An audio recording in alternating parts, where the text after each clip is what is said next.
Friends, और आप देख रहे हैं उषा स्टडी पॉइंट में political science BA third year 5th semester का ऑब्जेक्टिव क्वेश्चन देखेंगे। यूनिट 8 है ये, और ये डीडीयू गोरखपुर यूनिवर्सिटी के सिलेबस के अकॉर्डिंग है, सेमेस्टर पद्धति के अनुकूल। साथ ही ये टीजीटी पीजीटी पॉलिटिकल साइंस जिनका भी है या सिविक्स का, तो उनके लिए भी बहुत ही उपयोगी है, तो आप इसको देख सकते हैं।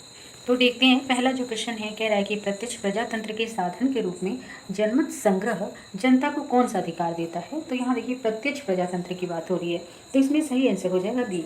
यह विधानमंडल द्वारा पारित अधिनियमों को जनता के अनुमोदन के लिए मांग सकती है, क्योंकि तभी तो प्रत्यक्ष प्रजातंत्र माना जाएगा। कई बार क्वेश्चन में आंसर छिपा रहता है, आप बड़ा स्टेटमेंट देख के कभी ना घबराएं, ध्यान से पढ़ें। सेकंड क्वेश्चन है, उपक्रम प्रत्यक्ष प्रजातंत्र का साधन है, सही बात है। यह लोगों को क्या अधिकार देता है, तो यह वैधानिक उपायों को प्रस्तावित करने का अधिकार देता है यदि विधानमंडल स्वयं अधिनियम नहीं बनाता, यानी ये लोगों को एक पहल करने का अधिकार देता है। कौन? उपक्रम। आगे देखते हैं, कह रहा है कि किस दार्शनिक ने प्रत्यक्ष प्रजातंत्र के लिए कार्य किया। तो रूसो का नाम प्रत्यक्ष प्रजातंत्र से जुड़ा हुआ है, याद रखेंगे, वेरी इंपॉर्टेंट है, कई बार पूछा है। आधुनिक युवा में प्रत्यक्ष प्रजातंत्र संभव क्यों नहीं है, यहाँ पे युग होना चाहिए आधुनिक युग में। तो देखिए, आधुनिक राज्य की आबादी तथा क्षेत्रफल, आबादी बहुत बड़ी है, क्षेत्रफल भी बहुत अधिक है, इसके द्वारा उत्पन्न व्यवहारिक कठिनाइयाँ क्या हैं, प्रत्यक्ष प्रजातंत्र में बाधक हैं, यानी जनता प्रत्यक्ष रूप से शासन नहीं कर सकती, क्योंकि वर्तमान समय में जो देश हैं उनकी आबादी क्या है, बहुत ही अधिक है। प्रजातंत्र सरकार की प्रणाली का रूप किस सिद्धांत पर आधारित है, तो बहुमत के शासन पर आधारित है। छठा क्वेश्चन है, निम्नलिखित में से किस रियासत ने जनमत संग्रह के बाद भारत में शामिल होने का निर्णय लिया। तो जूनागढ़। एक ऐसे आसानी के लिए बता दे रहे हैं, जैसे जूनागढ़ जो है, अच्छा इसमें जोधपुर भी दे दिया है, नहीं तो आप याद कर सकते हैं, J for Junagadh, J for जनमत संग्रह। नेक्स्ट है, लोकतंत्रात्मक शासन की नाड़ी या प्राण किसे कहा जाता है। तो लोकमत को कहा जाता है। लोकमत का शाब्दिक अर्थ क्या होता है, तो जनता की राय ही लोकमत कहलाती है। लोकतंत्र की नींव क्या है, तो जनमत या लोकमत ही लोकतंत्र की क्या है, नींव है। नेक्स्ट क्वेश्चन है, बहुलवादी मुख्यतः क्या चाहते हैं।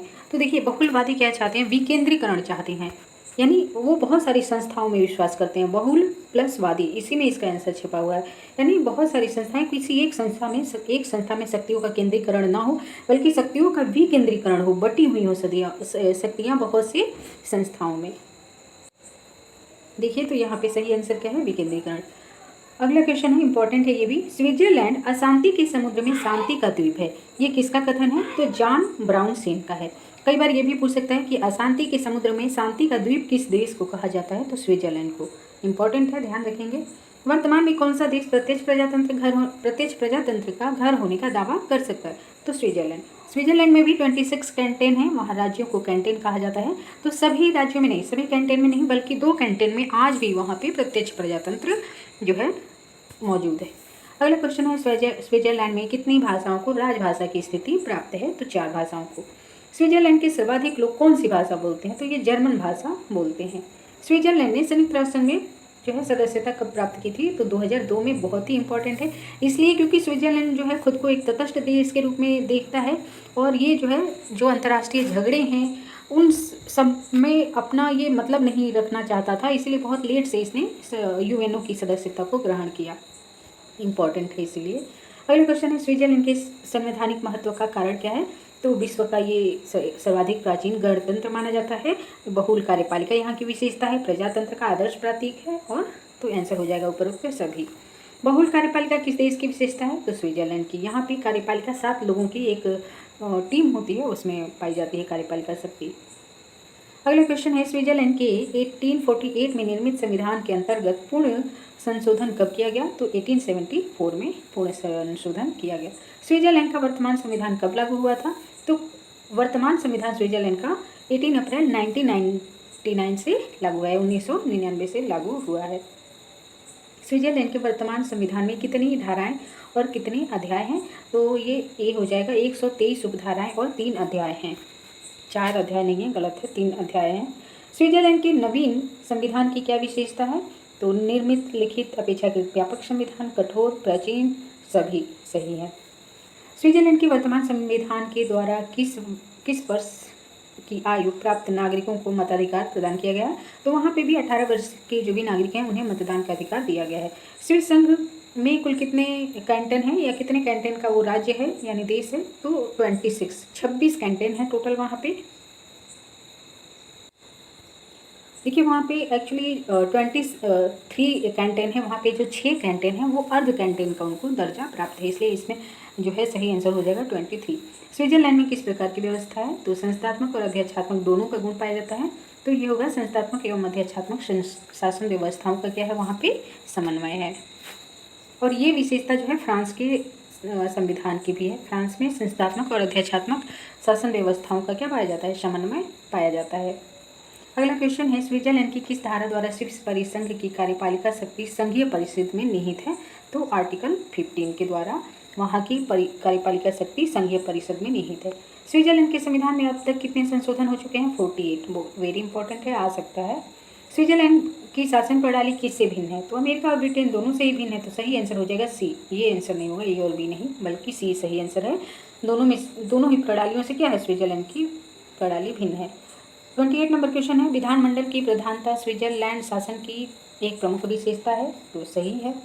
बहुल कार्यपालिका के कितने सदस्य अलग अलग दलों से संबंधित होते हैं, क्योंकि चुनाव में लिस्ट प्रणाली का प्रयोग होता है। तो देखिए सेंटेंस लंबा क्या है, लेकिन पूछा है कि कार्यपालिका में कितने सदस्य होंगे, 7 सदस्य होते हैं टोटल उसमें स्विट्जरलैंड की कार्यपालिका में। स्विट्जरलैंड की शासन प्रणाली में अंतिम रूप से निर्णय किसका होता है, तो जनता का होता है। अगला क्वेश्चन है स्विट्जरलैंड में कुल मिलाकर बंद 22 कैंटन हैं, जिसमें से कैंटन हैं तथा कितने आधे कैंटन हैं, तो 6 जो है 6 जो है आधे कैंटन हैं, और इस प्रकार वहाँ पे यह 22 लिखेगा, 23 कैंटन है। स्विट्जरलैंड के संविधान में अब तक कितने संशोधन हुए हैं, 48। ये क्वेश्चन ऊपर भी था, 48 संशोधन अब तक हो चुके हैं। स्विट्जरलैंड के जनमत संग्रह में क्या क्या शामिल है, अनिवार्य या वैकल्पिक, तो दोनों ही है। कुछ मामलों में अनिवार्य है, कुछ मामलों में वैकल्पिक है। स्विट्जरलैंड के संघवाद को संविधान में क्या कहा जाता है, तो राजमंडल कहा जाता है, सही आंसर हो जाएगा बी। स्विट्जरलैंड के संविधान में 3 अध्याय और कितने अनुच्छेद हैं, तो 123 अनुच्छेद हैं और 3 अध्याय हैं। अगला क्वेश्चन है स्विट्जरलैंड में महिलाओं को मताधिकार किस वर्ष दिया गया, तो 1971 में। स्विट्जरलैंड में प्रत्यक्ष प्रजातंत्र के 2 उपकरणों के क्या नाम हैं, तो आरंभक और जनमत संग्रह, सी सही आंसर हो जाएगा, दोनों ही पाए जाते हैं वहाँ में। स्विट्जरलैंड का राष्ट्रीय दिवस क्या है, 1 अगस्त। स्विट्जरलैंड का राष्ट्रीय दिवस है 1 अगस्त को। स्विट्जरलैंड में कितने संप्रभु राज्य हैं, तो 26 यहाँ पे होगा। 23 आप जानते हैं पूर्ण रूप से हैं, जिसमें से क्या है 6 जो है अर्ध कैंटेन है, तो इसीलिए आपको 23 या 26 ये दोनों संख्या देखने को मिलती है। स्विट्जरलैंड का क्षेत्र कोड क्या है, 41। स्विट्जरलैंड के राष्ट्र संघ में शामिल होने का वर्ष क्या है, तो 1920। एक चीज़ ध्यान रखेंगे, यहाँ राष्ट्र संघ की बात हो रही है, यानी लीग ऑफ नेशन है ना, जो 1920 में ही बनी थी, तो वो उस समय उसका सदस्य बना था। लेकिन जब यूएनओ बना, संयुक्त राष्ट्र संघ बना, तो बहुत देर से स्विट्जरलैंड ने उसकी सदस्यता ग्रहण की। कब की, 2002 में।